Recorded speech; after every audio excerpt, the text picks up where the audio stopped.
Real estate రంగం అంటే మోసాల పుట్ట. ఎన్నో రకాల మోసాలు జరుగుతూ ఉంటాయి. అందులో అసలు ఇల్లు ఇవ్వకుండా ఎగ్గొట్టడం దగ్గర నుంచి ఒప్పందం ప్రకారం కట్టనివ్వకుండా మోసం చేయడం వరకు చాలా ఉంటాయి. అందుకే వినియోగదారులు ప్రతి విషయంలోనూ ఎంతో క్లారిటీగా ఉండాలి. చాలా మంది అన్ని విషయాల్లోనూ ఆసక్తి చూపిస్తున్నారు, కానీ క్యాన్సిలేషన్ క్లాజుల్ని పెద్దగా పట్టించుకోవడం లేదు. ఇదే వారికి తలనొప్పిగా మారుతుంది.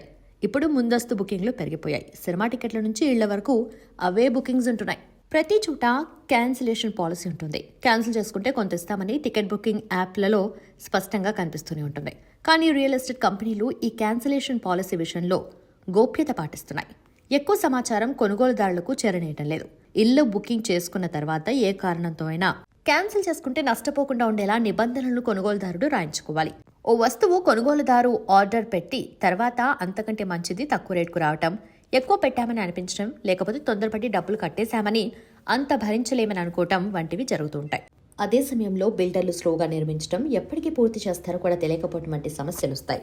ఇలాంటి సమయాల్లో క్యాన్సిల్ చేసుకుంటే తమ డబ్బులు తమకు వచ్చేలా ఒప్పందాలు చేసుకోవాల్సిందే. ఇలాంటి సమయంలో క్యాన్సిలేషన్ ఛార్జీలు వేస్తామని బిల్డర్లు అంటారు. బిల్డర్ తప్పు చేస్తే క్యాన్సిలేషన్ ఛార్జీలు కొనుగోలుదారులకు పడడం సమస్యే. అందుకే అన్ని టర్మ్స్ అండ్ కండిషన్స్ తెలుసుకుని సంతకాలు చేసుకుంటే మంచిది, ముఖ్యంగా క్యాన్సిలేషన్ పాలసీ విషయంలోనూ.